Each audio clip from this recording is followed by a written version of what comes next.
been making music here since, man, I can't even remember since. I love this place. I'm still not even sure where the sound's gonna end up, but at least we can have some fun. Before I can even get started with any of that, bro, I gotta clean this whole place up because this is a diabolical mess. Diabolical. Fun. Bro, I started making music years ago. My very first studio was actually back here in the Marae. It was a sick bay. They used it to nurse sick people. It was small, man, and it had a basin in it. So when people would come to the studio, I was like, you wash your hands. You know, if you want.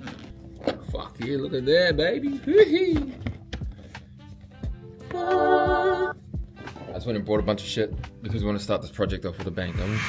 I'm an artist in New Zealand, been producing for years. I wrote a song called Don't Worry About It that changed my life, quite literally. It's me singing to people. I'm embarking on a new journey, man. I'm embarking on the journey. Fuck up. I'm embarking on the journey. I'm embarking on a new journey. I want to find a new sound. So like, what is New Zealand sound? You know, that's the question I'm trying to freaking answer. We just have so many different styles of music. There's like, we got reggae, which is like massive in New Zealand. We got hip hop, we do well in pop. But for me, like shapies and like Tiki Tanya and that, we're really on the brink of something cool that we're like trying to really push the boundaries and do something more unique, you know?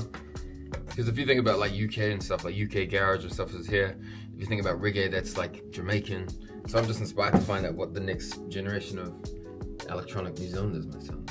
You're probably asking like, who the fuck is this guy to even be doing that? But I've been doing it, brother. I've been doing it for a while. I know some stuff. I know a thing or two. Okay. I ended up going to buy a bunch of this shit. Whoa. Pretty much help this vision come to life, you know? Like if I have all the tools, it's kind of like having all the ingredients in the kitchen. Like once you have everything you need, you can start cooking. Like to be honest, I don't need any of this shit. I've been able to make music with just nothing. But I feel like that's always been my challenge is I'm trying to like strip it back and what can I make with nothing? So now I'm like, what can I make with everything? So I've got like everything that I need to create, start making some cool shit, some cool sounds. I can't speak to the all, I wish I could.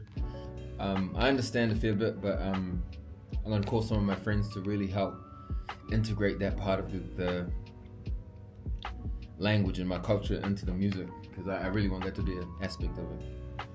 I think it's important, man. I have this dream of like getting a Grammy and doing a haka on the Grammy stage. Like that's a dream of mine, man.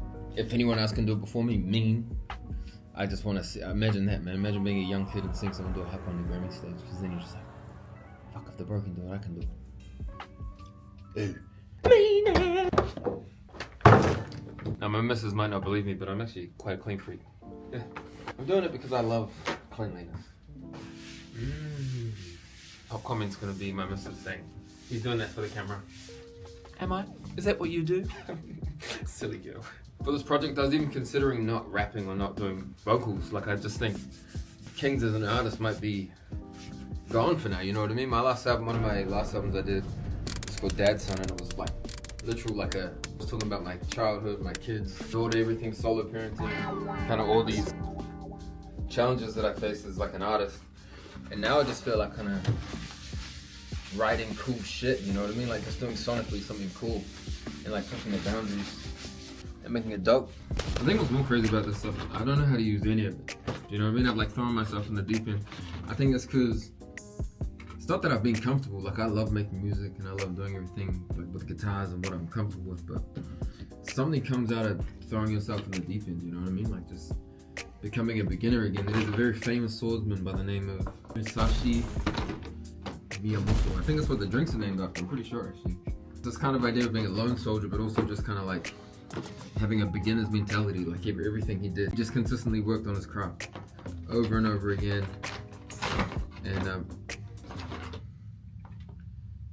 yeah, that's pretty handy. Little MIDI. Oh shit. So yeah, I've like adopted that just by accident. Just rinsing and repeating. That's actually the tip.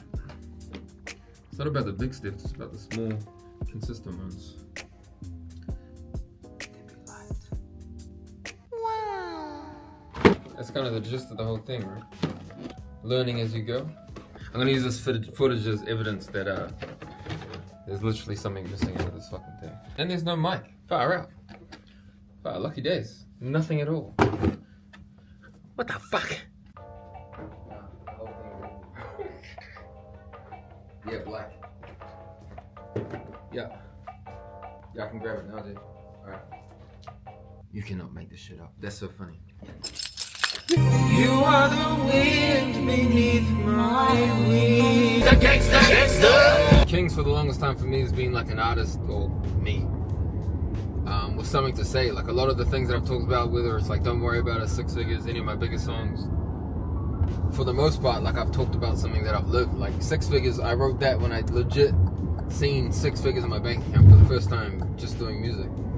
Like I never would have thought I would have made that kind of money doing what I love, and so to see that, I was like, fuck, I'm gonna write a song to celebrate that. And Don't Worry About It was like a real experience where my dad told me some shit in a phase of my life where I was stressing a lot, and my dad was kind of like, don't worry about it, bro. And yeah, for whatever reason, that became the tagline to one of the biggest songs in New Zealand at the time. So embarking onto this whole new journey is kind of interesting, you know what I mean? Like, I'm not sure it's going to be a lyrical album. Like I said, I want the culture in it, so I mean, it might be a real thing. Maybe I'm having to go and study real, or maybe I'm just working with a bunch of real artists and bringing like some unnamed artists up. That's kind of what I love about this part of the creation process. Is like, I have no idea what the fuck I'm in for. And I don't know what you guys are in for, but I know it's going to be fun, and I know it's going to be inspiring, and it's going to sound me. Yeah! Let's go rock shop. There it is. There it is. It was sitting right there. Well, walked in to get a microphone, left with a fucking synth.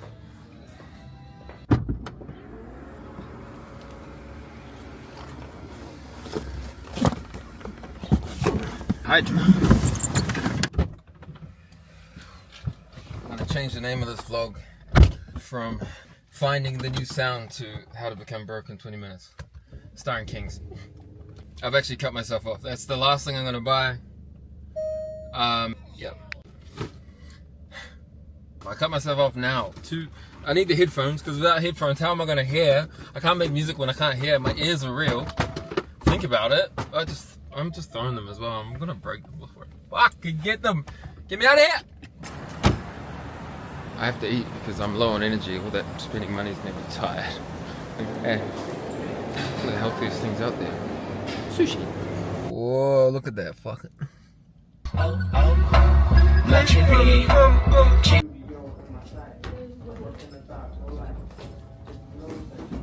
on. Yeah.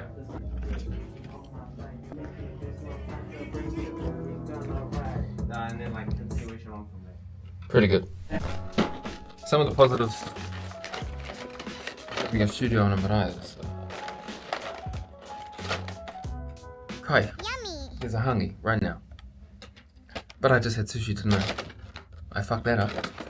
That's the best thing about hangi. You can put it, you know, to the side, warm it up later. Cabbage. Comment if you like Doughboys, because I fucking hate them.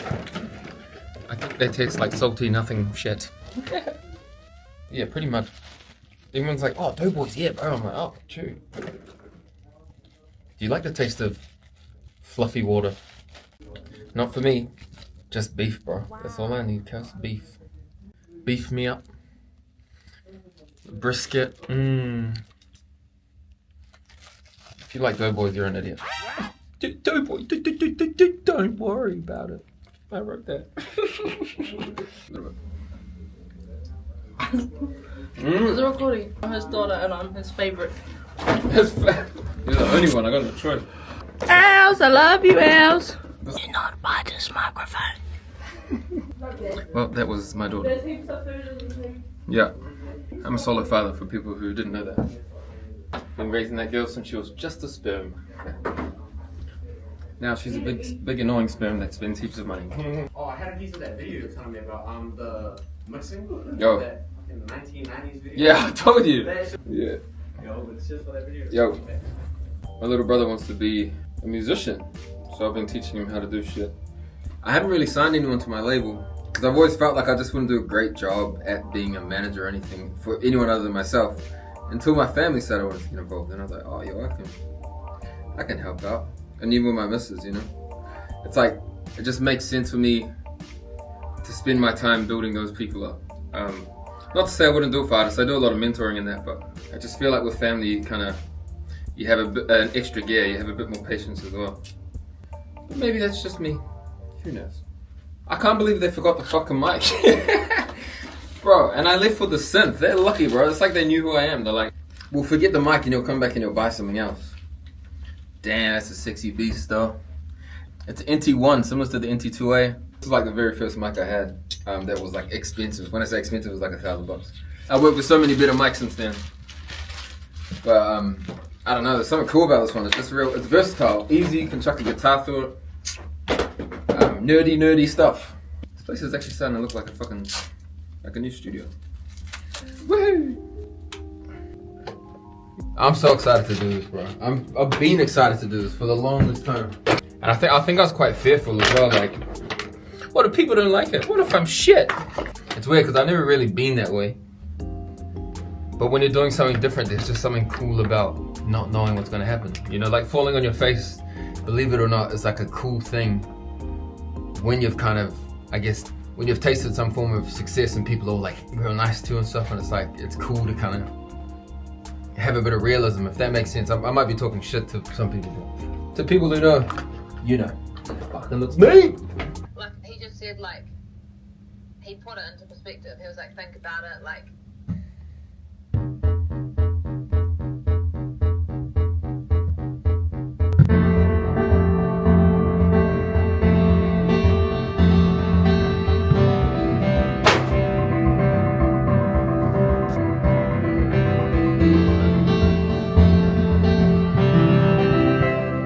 It's all self-taught.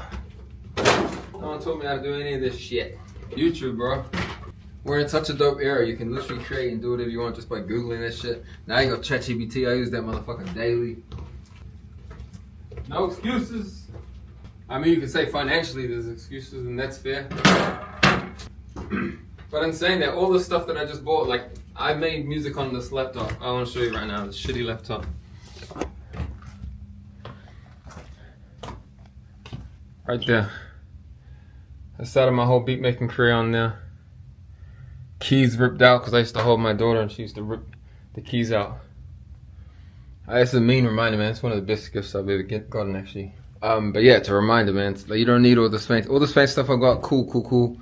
But I started there, don't worry about it on there, made a bunch of hits on there. You don't need all the fancy stuff. I just wanted to do it because the more tools I have, the more I can explore. Don't let it be an excuse. I think it's almost done. Let's have a look. It looks pretty underwhelming like that, but got your DJ station. So I can practice doing a bit of mixing. From here to the Hydra. There. Make us some synth. Over to the Loopy. The Loopy Doopy 3000. I'm not sure actually what it's called. I think that's actually what it's called though. That's what they said at the shop. And then next to it is the Polygon synth. To the Vault. Down here to the MIDI controller, made for FL Studio, this thing. It's called the FL Key 37. Got a bunch of new Behringer little headphone things there. The new Rode. I got this other Rode here from the bro. Got that from my girlfriend, plays records. There's a bunch of records under that dessert spoon. Believe it or not, this took all day from 8 AM to now, which is, it's only 2 o'clock, not too bad. I'm gonna leave this set up. I don't want to create anything today. I think today was just to set up and to get everything feeling good and ready. It does. I can't wait to write in here. I'm going to go home. I'm going to have a tank. I'm going to kick it with my daughter. And tomorrow we're getting some creating. So finding the sound. Peace.